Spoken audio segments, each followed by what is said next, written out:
Sans la puissance de Dieu, moi dans l'ensemble, à cause ça va exploiter dans mon kilo. Bien. Sans la puissance de Dieu, au bolo rabitumbate. Bien aimé, le monde attend la manifestation du Fils de l'homme.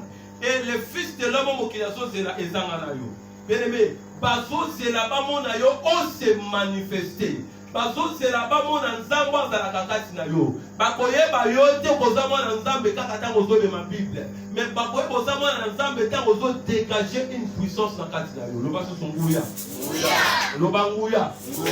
Il faut dégager une puissance, bien aimé. Pourquoi? Parce que exactement ça dans le monde a des défis. Bien aimé, mikolonion, c'est ça les mikango zote maliboso na yo. Mikolonion, c'est ça la batu baso défier vie na yo. Mikolonion, c'est ça la batu baso télémela yo. Par le bio kobongate, par le bio kokende iboso te. Ça la puissance, bien aimé. Makambo mokile solo ba ikokanga yo. Lorsque Yesu Bible solo ba pas de condamnation pour ceux qui sont en Jésus-Christ. Et ça bato bazana nguya. Mais so so na nguya ba ko condamner te. So so na nguya ba ko telo ba limite te. So so na nguya ba ko bloquer te. Mais bato bazana kata ba blocage, bato bazana kata ba limite. Et ça bato bazana nguya na kata bango. Na lobaki oyama so lokona ba ko po biksi so okufa ko kenelo lola. Mais so ko tani nguya ko kufa prématuré. Ba ko boma yo, bien-aimé, ba ko bundisa yo ko wabitumate. Nzamba muli ko so ko kate alongoli yo na mokili. Pourquoi? Parce que tu manques là la puissance, c'est bien encore Ngouya. Pour recevoir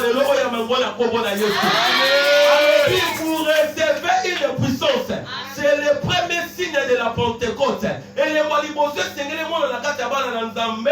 On va mettre sur le roi, c'est la puissance.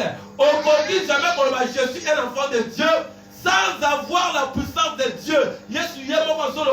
Je vous ai donné le pouvoir de marcher sur les serpents, sur les scorpions et sur toutes les puissances de l'ennemi, et rien ne pourra vous nuire. Verset wana, to parla de déclaration là, et ça pour la batounion sauté, et ça pour la bateau, la zone de Massa Nangouya. Sans ça, Nangouya, tu as le cola Nyokate. On a mouillé, tu as le cola Kotote. On a mouillé, tu as l'appel cola, mais on est au Satana. Bateau, Massa Nangouya, tu as le cola Satana.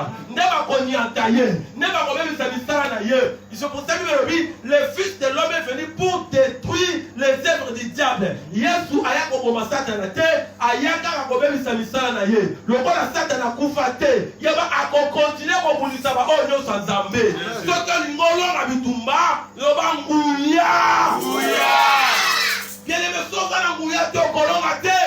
Et les maliboso feten samakata yo, c'est la puissance de Dieu. Il faut dans la monde Nzambe, oya donda na nguya, oya lata nguya, oya simama na nguya, ne okosala ba exploit. C'est pour ça que Bible soloba. Nous ferons, avec Dieu, nous ferons des exploits. Amen. Est-ce que je parle à quelqu'un? Amen. Sans la puissance de Dieu égale sans les exploits. Merci de vous comprendre. Sans la mouillette, on sait l'exploiter. Pour la seule nous n'avons pas lutté contre les chairs et les sangs, mais contre les dominations, contre les autorités, contre les principautés, contre les princes de ce monde, contre les esprits dans le monde des ténèbres. Il y a des esprits bien aimés. Ceux qui opposent l'esprit, bon condamner. Je sais que vous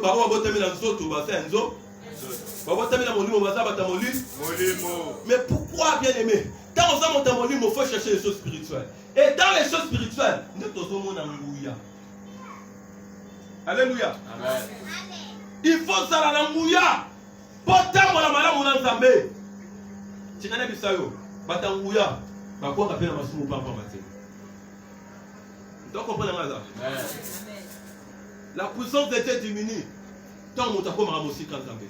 La puissance de Dieu diminue. Tant mon tour à comprendre. Qu'est-ce que Dieu veut dans ma vie? Quelle est la volonté de Dieu? Tant mon tas s'éloigne, approchez-vous de moi, moi aussi je m'approcherai de vous. Reviendrez à moi, et moi aussi je reviendrai à vous. C'est là qu'elle a plutôt nyonso afin de la payer la moto comme un peu moto. Sozo fond de la payer dans ta vie bien-aimée. Moi dans Nzambe et roula ta vie. Amen. Est-ce que je parle à quelqu'un? Est-ce que quelqu'un peut acclamer pour la parole du Seigneur? Amen.